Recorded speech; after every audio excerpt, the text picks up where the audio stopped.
Fala pessoal, beleza? Eu me chamo Gustavo e hoje eu venho trazer mais uma resenha literária aqui no canal. Falarei neste vídeo sobre mitologia nórdica do autor Neil Gaiman. Rapidamente falando sobre o livro foi publicado pela Intrínseca, um livro muito bonito para se ter na estante, é muito bacana, com uma diagramação bem confortável. Vou mostrar para vocês terem uma noção. Então, em relação à edição, fiquem tranquilos se vocês quiserem adquirir essa, é uma boa opção. Com relação ao autor contemporâneo, ainda vivo, espero que por muito tempo, com várias obras conhecidas, como Caroline, por exemplo. Escreve muitos livros, escreve também quadrinhos, e é um autor que foi o meu primeiro contato. Eu não conhecia o Neil Gaiman, eu particularmente gostei muito, fiquei curioso por conhecer outras obras, mas aqui é importante ressaltar que eu, enquanto leitor, eu tive meu contato com o Neil Gaiman narrador. Porque este livro não foi uma história que ele criou, ele simplesmente está recontando casos da mitologia nórdica, isto é, da crença antiga dos nórdicos. Então ele resgata essas histórias. No início do livro nós somos apresentados ali no momento onde ele conta, por exemplo, o quanto é difícil trabalhar com a mitologia nórdica, porque nós não temos uma variedade tão grande de fontes, de informações, de histórias registradas. Isto porque quando ela surgiu já era uma era cristã, uma era que combateu muito essa ideologia de outros deuses, haja visto que o cristianismo é uma religião monoteísta, então ele rejeitava qualquer tipo de outros deuses, e por isso nós não temos a mitologia nórdica em uma grande variedade. Então o Neil Gaiman ele teve que selecionar bem as histórias, porque não existem tantas assim disponível, correto? E da minha parte, há sim o interesse de posteriormente ter o contato com Neil Gaiman em outros livros, como por exemplo Caroline ou Deuses Americanos. Espero fazer isso e poder contar para vocês. Com relação à mitologia nórdica, é um tema que ficou muito conhecido nessa última década, talvez, com séries muito populares, como por exemplo Vikings, entre outras, que traz muito dessa cultura, dessa crença, desses povos, né, conhecidos como vikings, povos invasores, e se tornou muito popular, e por isso nós acabamos sentindo cada vez mais interesse de conhecer os deuses deles, o que eles pensavam, no que eles acreditavam, e esse livro ele faz isso muito bem. Se você quer conseguir entrar melhor nessas histórias, nessas séries, nesses filmes, eu acredito que esse livro será bem interessante para ser lido e extrair muitas informações. Pois bem, nós temos aqui 15 histórias, e antes dessas 15 histórias nós temos uma apresentação, onde nós somos apresentados aos principais deuses que estarão presentes nessa história. E não apenas aos deuses, mas também aos 9 mundos. Então ele vai falar o nome de todos os 9 mundos nórdicos, que seriam Asgard, Alfenheim, Nidvalir, Midgard, Jotunheim, Vanaheim, Niflheim, Nanti e Muspel. São os 9 mundos nórdicos e nós somos apresentados brevemente a cada um deles para sabermos qual é o intuito. Então, por exemplo, Niflheim é o mundo mais gelado que existe. Asgard é o mundo ali onde se centram os deuses de fato, onde eles se concentram ali. Nós somos apresentados a tudo isso e também aos personagens como, por exemplo, Odin, que é o mais sábio de todos os deuses, que é o pai de todos. Isto porque Odin ele soprou em troncos de árvore e a partir daí surgiu a humanidade. Por isso que nós, quando pensamos no Odin, nós dizemos que ele é o pai de todos, né? Dentro da crença nórdica, é claro. Justamente por isso, porque ele que deu a vida à humanidade. Então ele é pai de todos. Além disso, nós vemos a história ali onde o Odin, em troca de conhecimento, em troca de sabedoria, ele dá um dos seus olhos para conseguir obter isso. Então é uma história ali muito interessante. nós somos também apresentados ao Deus Thor, que é o Deus mais forte, é um Deus ruivo, poderoso também, com o seu martelo, que é muito utilizado em vários filmes também. E também o personagem que, na minha percepção, foi o que mais se destacou em todas as histórias, é o mais divertido, é o Deus da trapaça. Estou falando do Loki, que tornou esse livro cômico, tornou esse livro engraçado. Eu diria até que ele torna esse livro possível, porque se não houvesse o Loki, nós estaríamos falando de uma mitologia que se baseia num Deus muito sábio e num Deus muito forte. Agora, o Loki aqui, ele faz o papel de ser o vilão, mas ao mesmo tempo ser o mocinho em alguns casos. Ele muitas vezes, e muitas vezes mesmo, acho que talvez umas 9, 10 histórias, ele caça umas confusões e no final das contas é ele que acaba sendo punido, ele mesmo. Então é muito interessante, porque quando a gente lê esse livro, uma percepção que fica muito nítida é que os deuses, eles tinham problemas em quebrar juramentos. Ou seja, vamos supor que você faça um acordo com um deus nórdico. Você fala, olha, você vai ter que me entregar isso. Ele não vai quebrar a palavra dele. Se você ganhar, ele de fato vai te entregar o que você pediu. Mas isso não impede, por exemplo, que ele use todas as estratégias e todas as manobras possíveis para trapacear e te impedir de chegar ao resultado. Então é isso que ele faz. Todas as vezes ele tenta de alguma forma manipular a situação para evitar que no final das contas se chegue ao resultado. Isto é um caso muito nítido, por exemplo, na história do Construtor. Tem um capítulo que se chama Construtor e basicamente vai falar que ali em Midgard era um lugar muito... Aliás, em Asgard era um lugar muito vulnerável, fácil de ser invadido. E precisava ser feito algo para resolver isso. E aí eles falaram, poxa, vamos trazer um construtor. Só que eles pensaram, poxa, nós precisamos de um muro muito robusto, muito alto, para que realmente nós nos sintamos seguros. O que vamos fazer? Vai demorar muito tempo, vai precisar de muita pessoa. Do nada, eles encontram um construtor.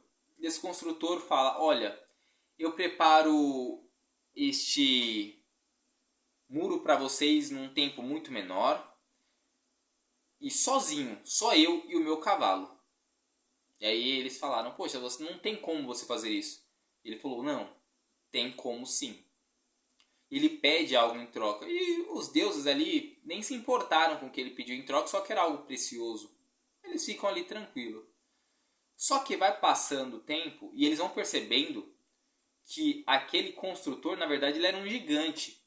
E ele tinha super força, ele era muito rápido, ele conseguia de fato empilhar os blocos numa velocidade absurda. E o seu cavalo também era muito eficiente, porque ele tinha algo preso nele que puxava as rochas. E ele trazia várias rochas de uma vez numa velocidade muito rápida. Então rapidamente o muro começou a ser levantado. E eles falaram, isso aí vai dar ruim. E aí o Loki falou, poxa, preciso dar um jeito. O que eu vou fazer? E aí o Loki fala, poxa, atrapalhar o construtor vai ser meio difícil, ele está muito focado. Eu vou atrapalhar o cavalo. E aí o que ele faz? O Loki, ele tinha a habilidade de se transformar em coisas. Então ele simplesmente se transformou em uma égua. E aí ele começou a seduzir o cavalo, a relinchar, a se balançar na frente do cavalo do gigante. E aí, em determinado momento, o cavalo olhou e falou, opa, me interessei. Ele foi atrás de Loki. Loki fugiu, o cavalo foi atrás dele. E, para distrair o cavalo pelo tempo necessário, ele ficou com o cavalo. Inclusive, desse ficar, nasceu um filho de Loki. Então, vocês veem como é engraçado a história, porque é algo que nunca passaria pelas nossas mentes, né? Uma situação tão vexatória assim. Mas o Loki passou por isso. Foi uma enrascada ali que ele meio que se meteu por ter aceitado as condições do gigante. E para evitar que o gigante realmente alcançasse o seu objetivo, ele se põe na frente, ele resolve a situação através de uma manipulação, mas ele acaba se dando mal na história. Porque nitidamente ele não gostou do que aconteceu, certo? Mas tudo bem. É só essa história que tem, Gustavo? Não, existem muitas outras histórias tão engraçadas quanto essa. E existem histórias muito informativas também. Existe, por exemplo, a história que se chama Os Tesouros dos Deuses. E vai contar justamente como que todos os deuses ganharam as suas principais armas, como por exemplo Thor ganhou o martelo Mjolnir, né? E entre outros presentes que foram dados aos deuses. Mas como que isso aconteceu então, Gustavo? Conta aí pra gente. Pois bem, Loki, entediado, sem ter o que fazer, ele aprontou. E o que ele aprontou? Ele cortou o cabelo de Sif, que eram cabelos loiros e muito lindos. Chamava a atenção de todo mundo ali. E ele cortou o cabelo de Sif. Tá, mas quem é Sif? Sif era a esposa de Thor. Então ele cortou o cabelo da esposa de Thor e naturalmente Thor colocou ele contra a parede e falou: olha, você vai resolver isso aí, você não tem opção, certo? Você vai dar um jeito. Você vai fazer o cabelo dela crescer novamente. Ou dar cabelos mais belos ainda. E aí o Loki falou: deu ruim realmente, o que eu vou fazer? E aí ele vai até os filhos de Valdir e eles explicam: olha, eu estou pensando em fazer uma competição em Asgard. Vocês não querem participar? Vocês têm que fazer presentes para os deuses e o melhor presente ganha. Aí eles, opa, tem prêmio bom? Tem prêmio bom, aí beleza. E aí ele chama essas pessoas para a competição. Eles teriam que fazer 3 presentes para cada um dos deuses. Tudo bem. E além do cabelo, né? Aí tudo bem, aí ele vai também até os anões. Os anões que eram irmãos, que eram o Brock e o Eitri. E ele fala, olha, vai ter uma competição, tal, mesma condição, explica tudo direitinho. Só que os anões, eles propõem algo além. Eles falam, olha, eu não quero a premiação que você está disposto a dar, eu quero outra. Eu quero a sua cabeça, Loki. Você apronta demais, nós estamos cansados de você, nós queremos a sua cabeça. Se você, aliás, se nós ganharmos, nós queremos a sua vida em troca disso. Aí Loki aceita. Só que ele aceita, tipo, já pensando, eu preciso evitar que eles ganhem de qualquer forma. E aí ele trapaceia, ele se torna em mosquito para atrapalhar ali enquanto eles estão produzindo as coisas. Ele tenta de todas as formas evitar. No final das contas, ele acaba conseguindo se safar, mais uma vez, porque ele sempre se safa através das trapaças. Mas dessa competição, Thor ganha o seu martelo Midgard. O Odin ganha a sua lança Gungnir. E também o Frey ganha o Javali de Ouro, além, claro, da Sif ganhar o seu cabelo, que nunca pararia de crescer. Um belo cabelo, certo? Então, mais uma vez, nós vemos ali uma história bem maluca, cheia de reviravoltas, muito intensa, muito criativa, que o Neil Gaiman descreve de uma forma muito prazerosa, muito engraçada, muito confortável, certo? Nós temos também sendo apresentada a nós ali a região de Valhalla, né?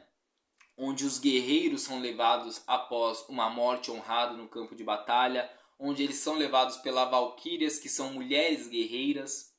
E nós temos muitas outras histórias. Por exemplo, nós temos a descrição em um certo capítulo dos filhos de Loki, que é o Hel, que basicamente é o deus que comanda ali o submundo. Nós temos também a serpente de Midgard, que é uma serpente imensa que dá a volta em todo mundo, capaz de encontrar com a cabeça sua própria cauda após contornar todo mundo. Só a título de curiosidade, lembrando, o mundo da época não um mundo esférico, redondo, não um mundo... A época era realmente aquele mundo com um mapa diferenciado, né? Então imaginem ali aquele mapa antigo, sabe? Com a terra plana mesmo, aquele mapa antigão, e a serpente dando a volta neste mundo, certo? Pois bem, temos também o Lobo Fenrir, que vai ser o responsável meio que pela destruição no Ragnarok, que eu já falarei logo logo. Então, nós somos apresentados aos filhos de Loki, e o que acontece é o seguinte: Loki ele apronta,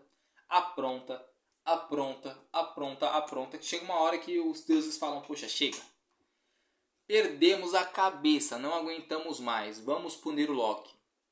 E eles prendem Loki, acorrentam ele assim pro alto em uma caverna. E eles chegam na esposa de Loki e fala: olha, busque uma vasilha, a maior vasilha que você tiver na sua casa, porque o Loki está sendo punido e ele vai ficar aqui preso nessa caverna. E a mulher vai lá e busca uma vasilha muito grande, de fato, sem saber o pra quê. E quando ela chega, ela descobre que aquela vasilha serviria para ela colocar em cima da cabeça de Loki, porque haveria uma serpente venenosa em cima dele, pingando veneno. Então, para evitar que aquele veneno caísse em Loki, causasse dores insuportáveis, que ele gritava, ele gemia, enfim, ele sentia muita dor, para evitar, ela teria que colocar aquilo em cima da cabeça dele, e aí quando enchia, ela tirava e jogava. E aí ela voltava e colocava novamente. Só que, como eu falei, a vasilha vai ficar cheia e ela terá que tirar. E neste momento, é o momento em que Loki grita e sente muita dor. E esse era o momento em que, no mundo dos humanos, das pessoas normais, ocorriam os terremotos. Os terremotos, dentro da mitologia nórdica, são momentos em que a esposa de Loki está jogando o veneno da vasilha fora e o veneno está pingando sobre Loki e ele está gritando de dor. E ele grita com tanta intensidade, com tanta força, que surgem terremotos no mundo. Que é muito interessante, né? Uma história bem criativa. E, em determinado momento, Loki consegue escapar, consegue fugir. E aí, nós chegamos no momento mais icônico da mitologia nórdica, que é justamente o Ragnarok, que é o fim dos deuses, é o último capítulo desse livro. Eu postei recentemente um livro falando sobre as leituras do mês de janeiro, e no mês de janeiro eu li justamente o último capítulo desse livro, que era o capítulo Ragnarok. E eu falei um pouco melhor naquele vídeo sobre Ragnarok, então não vou me estender tanto aqui, para não ficar redundante ou repetindo as mesmas informações. Mas basicamente Loki irá escapar, reunirá um exército com os seus filhos, então o Lobo Fenrir, a serpente de Midgard e o Hel, que comandará o seu exército do submundo, contra os deuses do bem, os deuses com Thor, os deuses com Odin, os deuses com Heimdall, e no final das contas se enfrentarão Odin e o Lobo Fenrir, e basicamente o Lobo Fenrir derrotará Odin, mas o Lobo Fenrir também perderá sua vida neste combate. O mesmo acontecerá entre Thor e a serpente de Midgard, mas nesse caso o Thor vence, mas a serpente de Midgard, quando ela vai cair após a sua derrota, quando ela está tombando, ela cai no chão e ela espalha veneno para todos os lados. Thor é atingido e ferido mortalmente, perde sua vida também neste conflito. E aí nós teremos um conflito final entre Heimdall e Loki, onde os dois empatarão. Diferente dos demais conflitos, onde um morreu e o outro acabou morrendo em decorrência disso, aqui não, aqui os dois realmente caem junto e tem até um diálogo final, dizendo que, embora Loki tenha feito tudo o que ele fez, que ele tenha lutado para destruir tanto a humanidade quanto os deuses, sobraram 6 deuses que ainda povoarão o mundo de Asgard, e a humanidade se salvou com 2 pessoas, um homem e uma mulher, chamado Vida e Desejo de Viver, e eles repovoarão a Terra. Então basicamente é isto. Este é o livro Mitologia Nórdica do Neil Gaiman. Espero que vocês tenham gostado da resenha. Se gostaram, deixem um like, deixem um comentário, deixem um feedback, deixem indicações dos livros de Neil Gaiman que vocês já tenham lido. Falem o que vocês acharam mais bacana, pessoal, porque eu estou aqui para aprender com vocês, para receber recomendações. Então, muito obrigado a todos que têm acompanhado os vídeos, pelo carinho de comentar, pelo carinho de interagir. Máxima gratidão de verdade do fundo do meu coração. É isso, fica aqui a recomendação, mais uma resenha para vocês. Até a próxima, pessoal, e um forte abraço.